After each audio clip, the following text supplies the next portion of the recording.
የሚገርመው እቺ ሴት እንደ ማንኛውም ሁሉ ሴት ናት። የተለየ ልብ አልተሰጣትም፣ ከሰው ያልሆነ ጭንቅላት አልተገጠመላትም።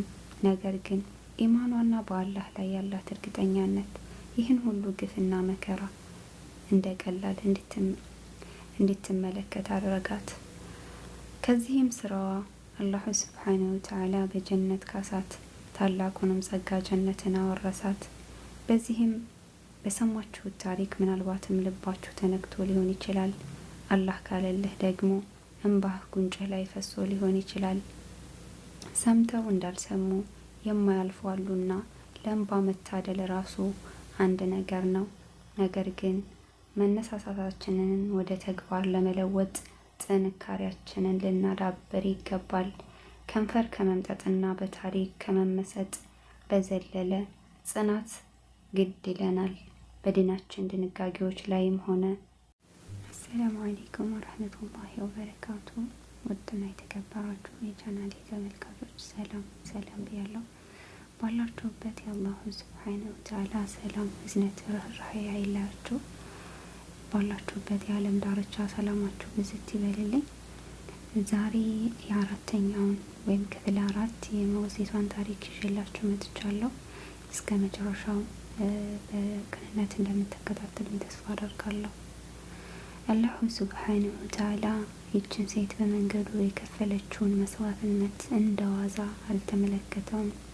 ተስፋዋን፣ ልፋቷን፣ ሀሳቧን ምና አላስቀረም። በምድር ላይ ሳለች የሰው ቤት ሰራተኛ ብትሆንም በአኼራ ግን የታላቁ ጌታ ታላቅ ጸጋ የአላህን ውዴታ ከማግኘት አላገዳትም። አላህን ትፈራ ነበርና በመልካም መስተንግዶ ታስተናገደች። ክብር ባለው ማረፊያ ከልጆቿ ጋር አረፈች። ነቢዩ መሐመድ ሰለላሁ ዐለይሂ ወሰለም በኢስራ እና ሚዕራጅ ወይም ወደ ሰማይ ጉዞ ባደረጉበት ጊዜ ይችን ቆራጥ የአላህ ባሪያ አላህ ካወረሳት ጸጋ በጣም በጥቂቱ አይተው ነበር። እንዲህ ሲሉም ያዩትን ተናግረዋል። በኢስራ ሌሊት እጅግ ደስ የሚል ሽታ ዘንድ አለፍኩ። ይህ እጅግ የሚያውድ ነገር ምንድን ነው ብዬ ጠየቅኩ።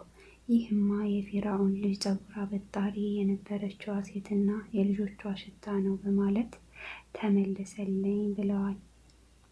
በአላህ ሱብሓነሁ ወተዓላ ከወንድም ከሴትም ምርጥ ባሮች አሉት። ዲናቸውን ፈጽሞ ለድርድር የማያቀርቡ፣ በእጃቸው ያለን ውድ ነገር የሚወዱት አምላካቸው አሳልፈው ለመስጠት ጥቂት እንኳ የማያመነቱ። እነዚያ በአላህ መንገድ የተገደሉትን ሰማዕታት ሙታንን አድርገህ አትገምታቸው። በእርግጥ እነርሱ ጌታቸው ዘንድ ሕያው ናቸው፣ ይመገባሉ። አልኢምራን 169። ውድ እህት ወንድሞቼ ሆይ ከላይ የቀረበው እውነተኛ ታሪክ ምናልባት በሰው ልጅ ታሪክ ታላቅ ጭካኔ የተገለጸበት ሲሆን ይችላል። ታላቅ ጭካኔ የተገለጸበት ሊሆን ይችላል። ሞግዚቷም የከፈለችውን የመስዋዕትነት ተወዳዳሪ ይኖረዋል ተብሎ አይታሰብም።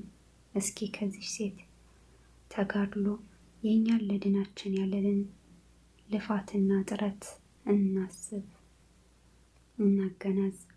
ልዩነታችን የሰማይና የምድር ያህል ሆኖ ይታያል።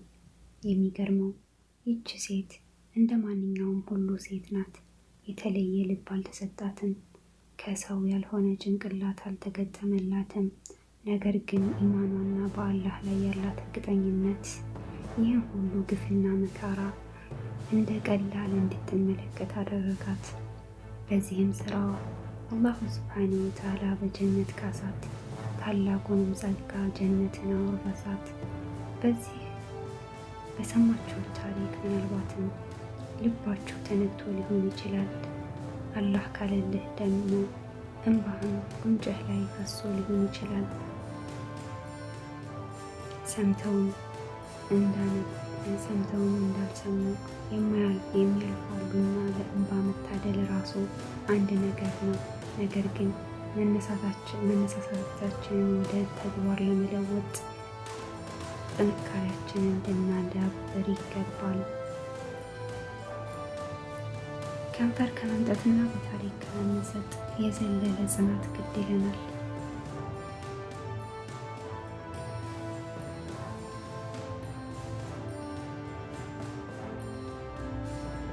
ከንፈር ከመምጠጥና በታሪክ ከመመሰጥ የዘለለ ጽናት ግድ ይለናል። በድናችን ድንጋጌዎች ላይ የሚገጥሙ የህይወት መሰናክሎች ለማለፍ ጽኑ ልንሆን ይገባል። ከዚህ ታሪክ ብዙ ትምህርት እንወስዳለን። የሞግዚቷን ያህል ጥንካሬ ባይኖረንም እንኳ በድናችን ጸንተን ከተጓዝን እኛም በአላህ ፈቃድ ጀነት ለመግባት እድሉ አለን። ታሪኩ በዚህ ክፍል ተፈጸመ። ሼርና ላይክ እንዳይረሳ። ቤተሰብ ከወደዳችሁት ላይክ እያደረጋችሁ